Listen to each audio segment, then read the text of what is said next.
Since the 1970s, there have been over 500 attacks on our diplomatic facilities abroad in over 92 different countries. From 1998 through December of 2013, there were actually 336 attacks against U.S. personnel and facilities. These include things like rocket attacks, firebombing, attempted murder, arson, takeovers, vandalism. It wasn't until 1987 that the State Department started what are called accountability review boards. And there have been 19 ARBs since that time.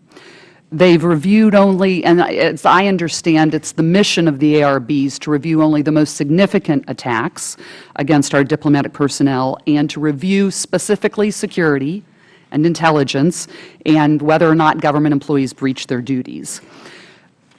As the Chairman and the Ranking Member have brought up, in the 1998 East African bombings, 300 lives were lost, 12 Americans, the rest were Africans, and an ARB was convened then, and as we've already heard, they made several findings and recommendations then. This follows what was called the Inman Panel, which was 14 years before the East African ARB. And again, many of those findings and recommendations were found in East Africa in their ARB. At the time, the then Secretary of State accepted all of the recommendations in the East Africa ARB.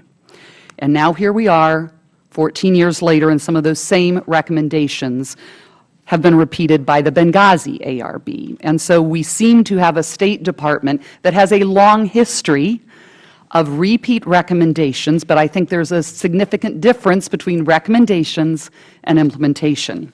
And I'd like to talk about how that happens and how that has happened.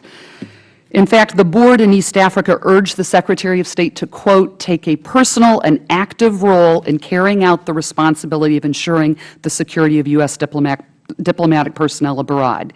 And it was essential to convey to the entire department that security is one of its highest priorities. Assistant Secretary Starr, are you familiar with the East Africa recommendations?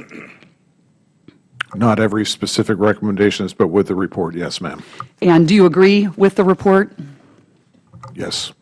Are you aware that after the Benghazi ARB, then Secretary gave her personal assurance as well that she put overall responsibility for implementing all of the ARB recommendations in the hands of the Deputy Secretary? Are you familiar with that? Yes, I am. And that was, in fact, in her letter in December of 12 to, at the time, the Honorable John Kerry, Chairman of Foreign Relations. She indicated that the Deputy Secretary would be overseeing the implementation of the ARB. Are you familiar with her letter? And then, are you familiar with the fact that when Secretary Kerry became the Secretary of State, he initially kept it at the Deputy Secretary level? Is that correct? And could you please speak into the mic? Thank you. Yes, yes, ma'am. Today, however, overall responsibility for oversight and implementation of all of the recommendations is with an office known as Management Policy Right-Sizing and Innovation. Is that correct? One of 11 separate offices that reports to the Undersecretary of Management. MPRI is tracking. They are not necessarily responsible for implementing, but they are doing the job of tracking the implementation, yes. And it is their job. And so I'd like to just point out, for those who might not be familiar, and you too are an Assistant Secretary reporting to the Undersecretary of Management. Is that correct? Yes, ma'am. And so with respect, and you say that they are tracking the implementation, however, that is the office that is day in and day out going in and trying to ensure that all of those recommendations are being followed. Is that correct? One office, yes. And so at this point, the ARB recommendations, it's really not at the Secretary of State level. It's not at the Deputy Secretary of State level, the second level. It's not with an Undersecretary, but the tracking is happening at the fourth tier. Is that correct? The tracking and making sure that day in and day out, it's at the 4th tier. The tracking is going on at MPRI, but I can also give you further information about how it is, in fact, being closely looked at by the Deputy Secretary herself. And the Deputy Secretary, are you familiar with the Inspector General's report, sir? Yes, I am. And the Inspector General, who issued the report in 2014, also believed that at the highest levels in the department, those are the individuals that must be personally responsible for overseeing those recommendations. Isn't that correct? Yes, it is.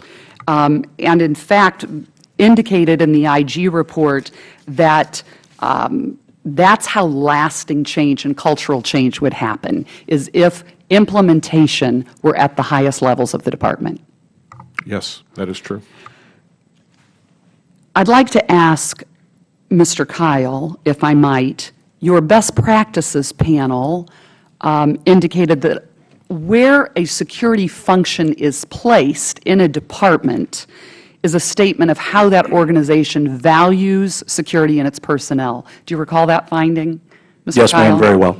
And can you please explain, with respect to recommendation number 1, which has not been implemented by the department, can you please talk about the importance of that recommendation of elevating the importance, actually, of Mr. Starr's position to a higher level? So can you please talk about the importance of that recommendation and what you understand as to why the department is not elevating the importance of security within the organization at the current time?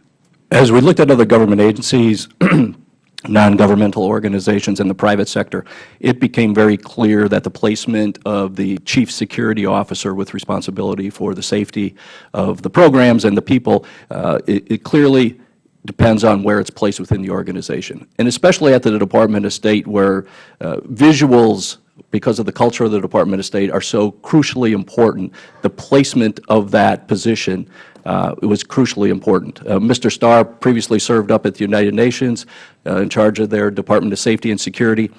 In that organization, he was an undersecretary. That position was an undersecretary. The United Nations recognized that important. In that diplomatic world, where you see things really matters.